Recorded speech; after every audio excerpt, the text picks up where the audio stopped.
That is a very healthy heartbeat. Right, your dates tell me that you're supposed to be 20 weeks, 4 days. After years of hoping, Hayley Chapman's dream is becoming reality. Oh my gosh. Camera shy.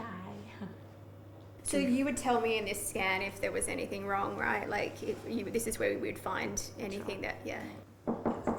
Come in. Hello, am I intruding? Come and join the party. Oh my gosh. So how did you meet the person that provided the other half of this equation?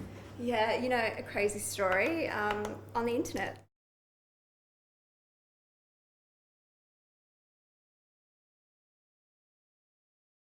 I was very cautious.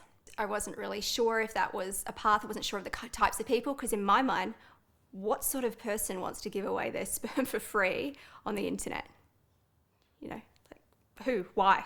What's their deal? What are they about? It seemed crazy to me, but it also made perfect sense. Single at 40, Hayley Chapman had already spent $10,000 on unsuccessful fertility treatments. I just felt like I was just another number in a system. Here's your cash, and you know, they're nice. People are nice. Everyone's nice. You know, that it's not that at all. But at that point too, again, I was looking for something different. I wanted more connection, and it just lacked that. And that was my IVF experience. Turning her back on Australia's $500 million fertility industry, she set out to meet her sperm donor on the internet's Wild West. 1,600 members on this closed Facebook page openly schedule their fertility cycles, spruik their genetic suitability, and negotiate levels of future contact between them. Informal male sperm donors still like to keep a level of anonymity. Of course, they do meet the women they eventually donate to. One donor in Perth, who runs Australia's largest online sperm marketplace, has agreed to talk to me on the condition of anonymity. Oh, look, I'm just your everyday guy that's married, happily married. Wife approves me doing this, and I've got 2 children myself, so it's a pretty good gift to know what you're passing on.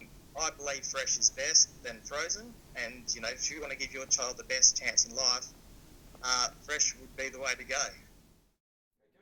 Come on, let me show you where the sperm tanks are placed. Come on here.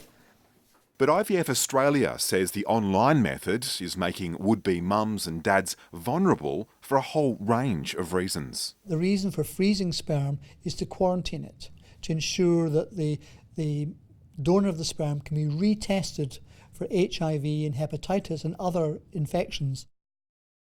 We've also had a number of examples of donors that we have known that we have rejected because they've been less than truthful with us, and we find these same donors appearing on the internet. So can you say for the children that this sperm goes to create in 18 years' time, they will know who donated it? All the children have to know by law. There is no protection of a register for home insemination. The Family Law Court has recently made rulings on home insemination which favour the right of the donor in the child's life. Over the years, I have had a number of harrowing personal stories related to me by people who've been caught up in litigation or lawyers who've called me for advice. And almost always these are cases where people knew each other very slightly or not at all. And yet, one startup is hoping to capitalise on the growing market, wanting less anonymity.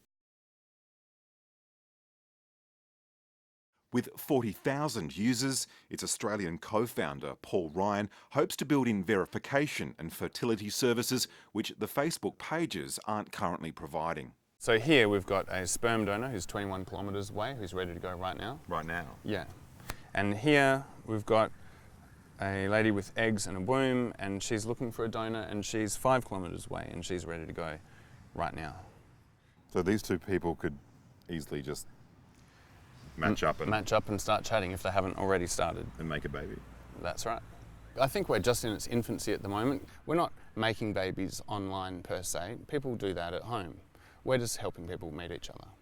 So you believe the social contract is stronger than the legal one in this case? The big thing about going down this path is trust, number one.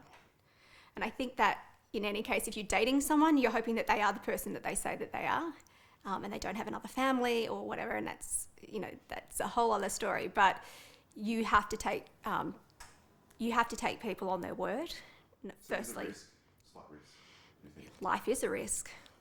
How well do you know this person, and how clear are you about your mutual expectations? So if you wouldn't go on a holiday with them for a week, if you wouldn't lend them your car, don't have a baby with them. I know more than I let on. I know a lot about him. We're actually really good friends. And that's the interesting thing. We did it backwards. We created a baby and then became friends. Today, Hayley is sharing the good news with her best friend's daughter, Josie. I'm having a baby. Oh my goodness, really? Yeah. Oh my goodness. So Auntie Josie! Oh my goodness. Yay! And even oversharing in the social media age has its limits. So, do you want to know what I'm having? Yeah, I'm not going to tell you. Oh!